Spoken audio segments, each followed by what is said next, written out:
Russia's war machine may be in deeper trouble than anyone realized. Moscow just admitted its arms exports have suffered a major collapse, a stunning setback for one of the world's biggest weapons suppliers. Today, we break down what this means for Putin's military and why Russia's entire long war strategy could be at risk.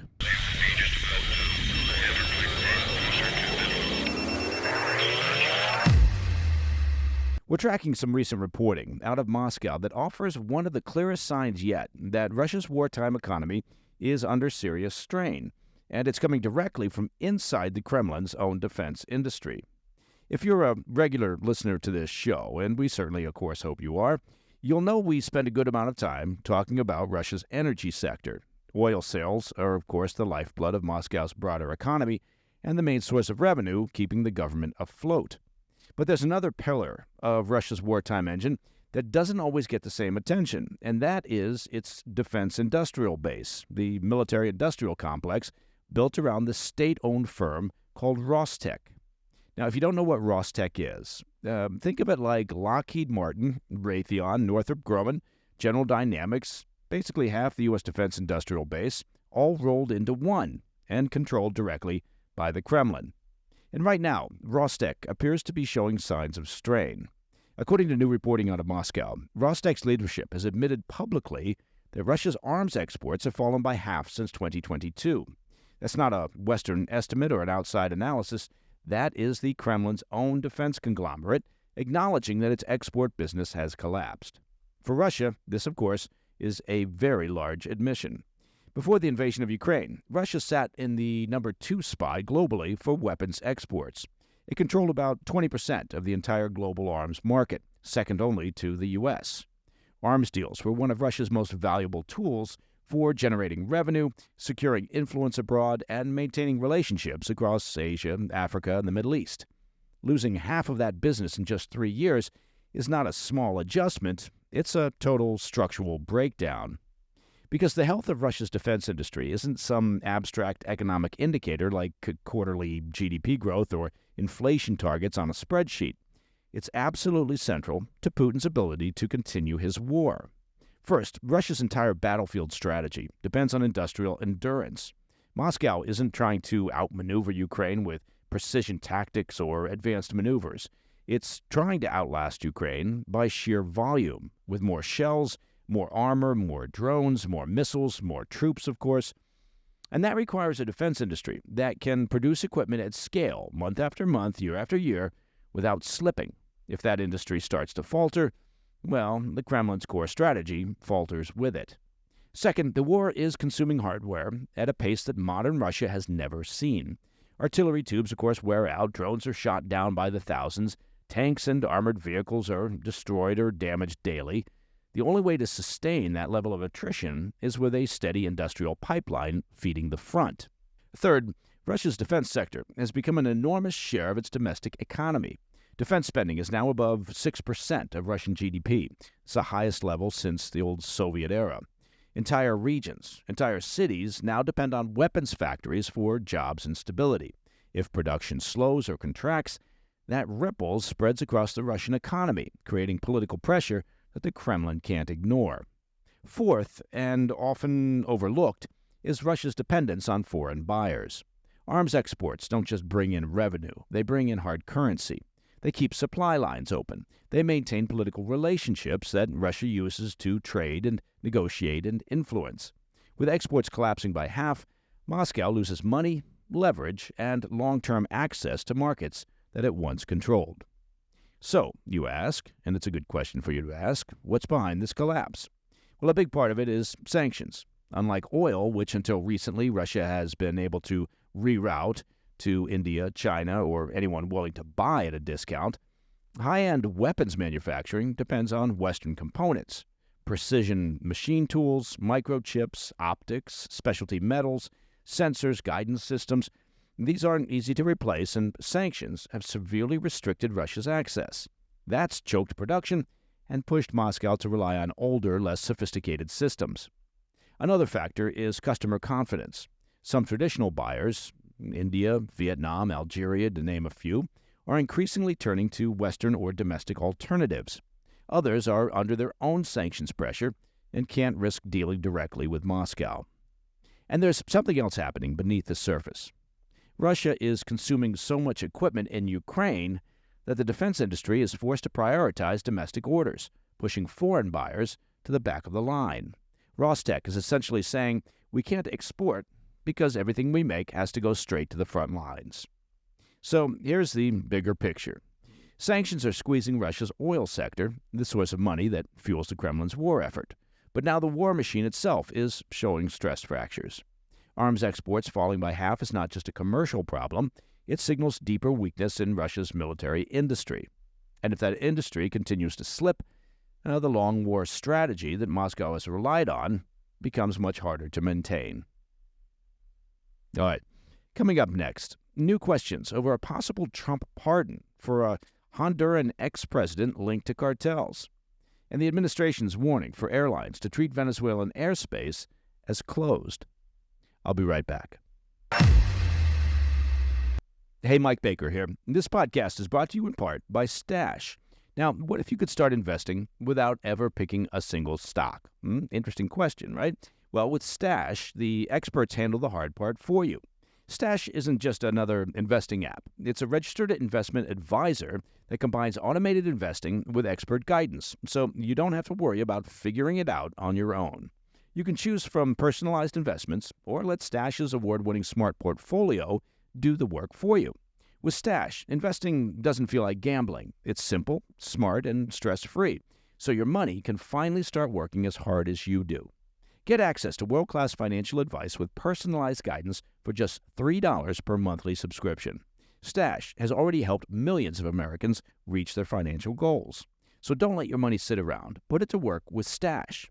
Go to get.stash.com/PDB to see how you can receive $25 towards your first stock purchase and to view important disclosures.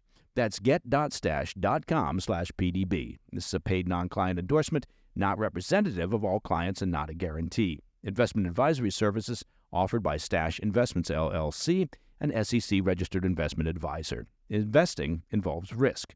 Offer is subject to terms and conditions. Welcome back to the PDB. It looked like Washington had, after years of investigations and a publicized trial, finally closed the book on Juan Orlando Hernandez. He's the former Honduran president who for years aided and abetted cartels that worked to flood the U.S. with cocaine. But President Trump bizarrely reopened the book on Friday, announcing a pardon for Hernandez that threatens to unwind one of America's most consequential narcotic trafficking cases in decades. For those unfamiliar, Hernandez was convicted last year on narcotics and weapons charges and sentenced to 45 years in a U.S. federal prison. That's a verdict that seemed like the final chapter in a saga that American officials have been tracking for years. Jurors heard how he helped move more than 500 tons of cocaine into the U.S., using the power of the Honduran state to transform his country into a trafficking corridor.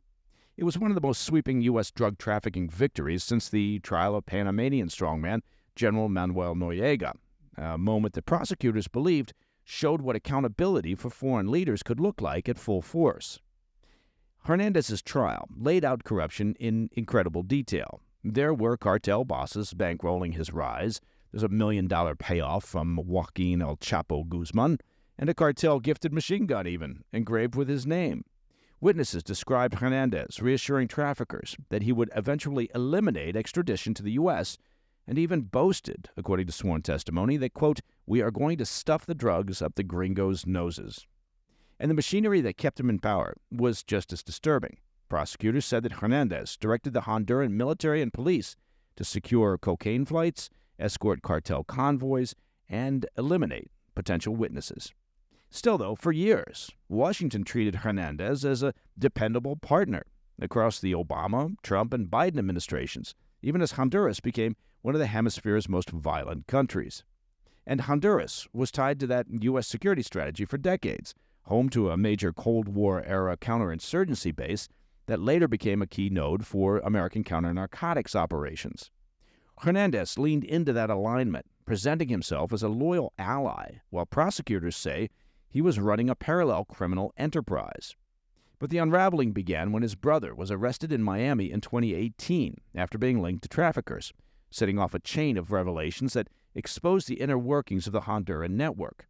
During the trial, traffickers testified they delivered $250,000 in bribes directly to Hernandez or his family.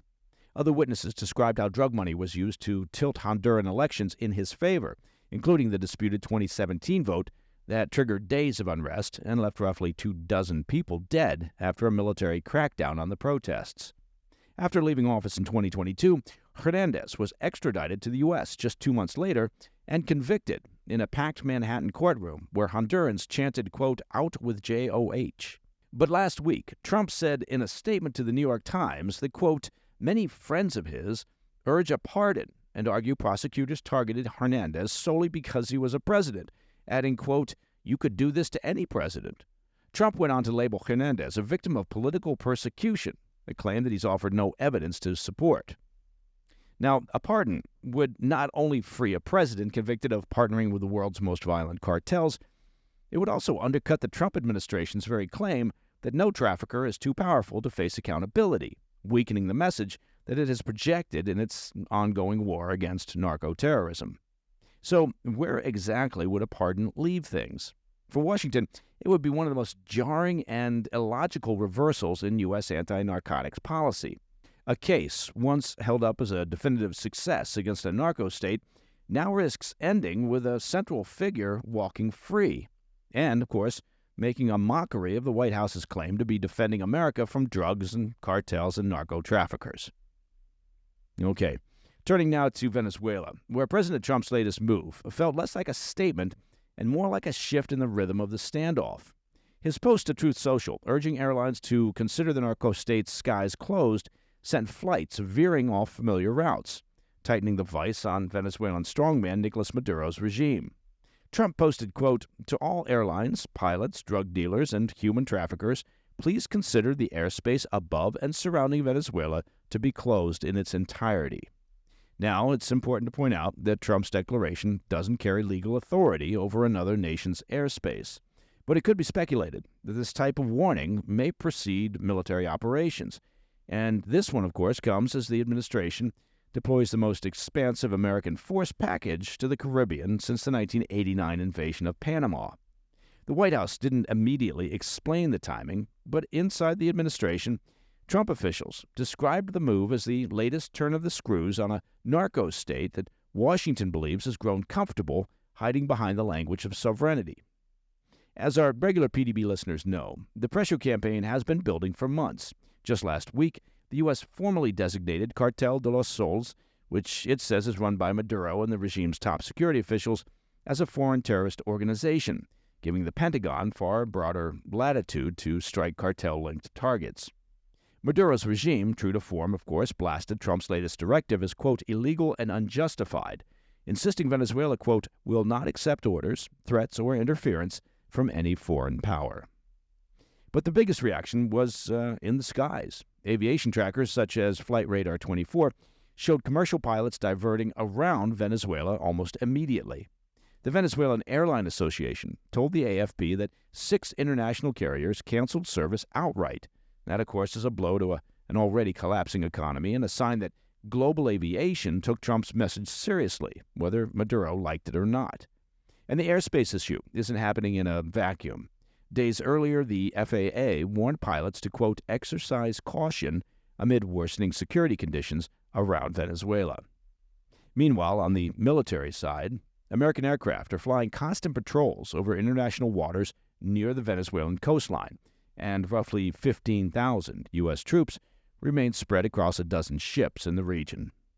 Secretary of War Pete Hegseth and Joint Chiefs Chairman General Dan Kane spent last week touring Caribbean nations, holding quiet consultations with regional capitals as the Pentagon weighs next steps.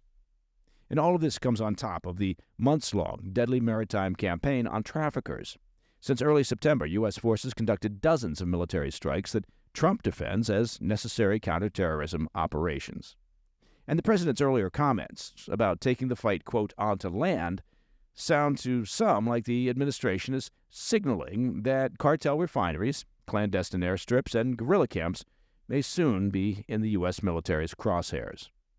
But on Capitol Hill, lawmakers from both parties voice unease about Trump not seeking congressional authorization, though his administration argues its mission is firmly grounded in counterterrorism and narcotics authorities.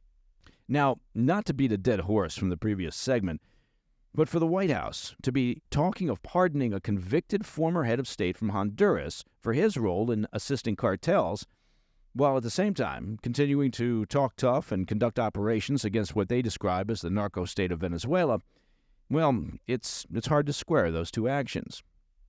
Coming up in the back of the brief, we'll bring you the latest details on the National Guard shooting in Washington, D.C., as investigators work to understand what happened and why. I'll have those details when we come back. Hey, Mike Baker here, PDB host and well-known snack expert. Now, let me ask you a question. Have you ever read the label on a typical bag of chips? Well, give it a try. It's a science experiment of seed oils and MSG and artificial dyes and mystery ingredients. Well, let me tell you about a company that's doing things differently, and that's Masa, M-A-S-A. Masa is redefining snacking with real food. Listen to this. Their chips have 3 ingredients, only 3 ingredients: organic corn, sea salt, and 100% grass-fed beef tallow. Masa chips leave you satisfied and energized without the crash or the bloat or the sluggishness that you get from other snacks. And you may ask yourself, Mike, which are your favorite Masa chips? Well, I'll tell you, it is hard to choose from all the great tastes. They've got original and white and blue and lime, cobanero, churro. I guess if I had to pick a favorite, I'd go with lime. And if you love Masa, well, let me tell you something else. You're going to love Vandy Crisps. See, Vandy is Masa's sister company, and they make the most excellent and delicious 3-ingredient, also just 3-ingredient, potato chips that you'll ever taste. Again, the flavor choices are amazing. You got original, you got French onion, you got herbe de Provence, which is very fancy when I say it with my French accent, and you got smokehouse barbecue. Ready to give Masa or Vandy a try? Well, just use code PDB for 25% off your first order at masachips.com or vandycrisps.com. Or simply click the link in the video description or scan the QR code to claim their delicious offer.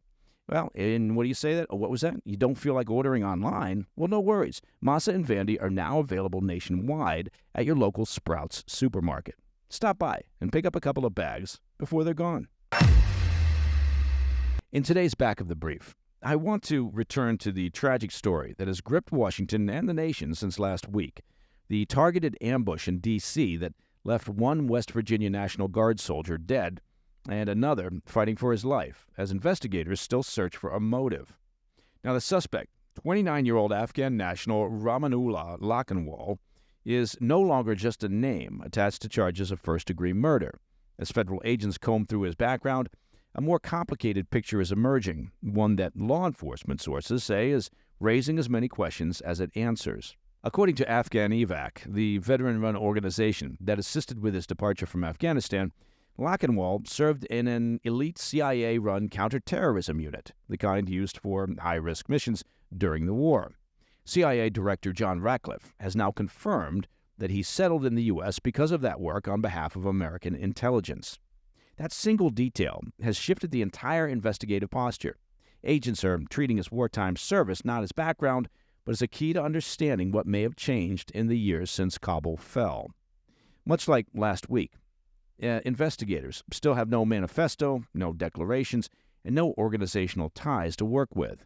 But they increasingly believe that tracing the shooter's experience in Afghanistan may be essential to understanding his mental state, his grievances, and any pressures he may have been under before arriving stateside. As of now, American officials are reaching out to Afghan contacts, former U.S. intelligence officers who worked with specialized units, and foreign partners who tracked insurgent activity during the war. Federal agents are also digging into his digital footprint, reviewing his online activity, and analyzing whether he consumed extremist material. Now, I'd like to point out that the digital trail often becomes the turning point in early lone actor cases, whether it contains nothing at all or if it reveals the first hints of a downward spiral that wasn't visible offline. As the scope widens, authorities continue to reassess Lakhanwal's entry into the U.S. after the 2021 Afghanistan withdrawal. That resettlement process moved tens of thousands of Afghans into the U.S. under emergency conditions, often with incomplete documentation or little to no vetting. Agents are now pulling his vetting file, interviewing caseworkers, and reviewing any red flags that were noted but not acted upon. In response to the attack, Washington has tightened its posture. National Guard patrols in D.C. will now be accompanied by at least one Metropolitan Police officer, giving Guardsmen immediate access to police authority and communications. The most sweeping change since last week has come on the policy front. The administration has since frozen all Afghan immigration processing and paused asylum decisions nationwide. For now, Beckstrom's death remains the emotional center of this case. Staff Sergeant Wolf is still fighting for his life, and investigators are deep into an inquiry that has yet to reveal a motive. As for the suspect, who was shot after his targeted ambush, he remains in custody and hospitalized under guard. And that, my friends, is the President's Daily Brief for Monday, the 1st of December. Now, if you have any questions or comments, please reach out to me at pdb@thefirsttv.com. And I hope you did have the chance over the weekend to catch our latest episode of the PDB Situation Report. That's our extended weekend show. If not, just head on over to YouTube and check out our channel. Subscribe if you get the inclination. You can find that on YouTube, of course, at President's Daily Brief. I'm Mike Baker, and I'll be back later today with the PDB Afternoon Bulletin. Until then, stay informed, stay safe, stay cool. Hey, Mike Baker here, with a tip on how to feed your family right this holiday season. Look, this time of year, everything gets busier. You know what I'm talking about: schedules, travel, shipping, and the grocery stores. If you want to take one shopping burden off your plate, well, Tri-Tails Beef has a straightforward solution. Now, you've heard me talk about Tri-Tails before. They're a terrific fifth-generation Texas ranching family delivering the most delicious beef from their property to your door. Now, the Tri-Tails I'll Be Home for Christmas box, I love the name, is all steaks. It's got the cuts you actually want when the house fills up. I'm talking ribeyes and strips and fillets. Premium Angus raised on a Texas ranch that still does things the right way. And right now, it's 15% off. But hurry, the deadline to ship before Christmas is December 14th, so get busy. If you want the holidays less stressful and more delicious, it's simple. Turn to Tri-Tails Beef. And if you're thinking about gifts, well, Tri-Tails also offers other packages, right, and beef boxes that you can send to family or friends. Practical and sure to be enjoyed, I guarantee it. Go to TriTailsBeef.com. That's TriTailsBeef.com. Hey, thanks for tuning in. If you enjoyed this video, don't forget to hit that like button and leave a comment, a really positive, nice, and kind comment. That would be appreciated. And if you're not already subscribed to our channel, make sure to subscribe and turn on notifications so you don't miss any of our daily updates.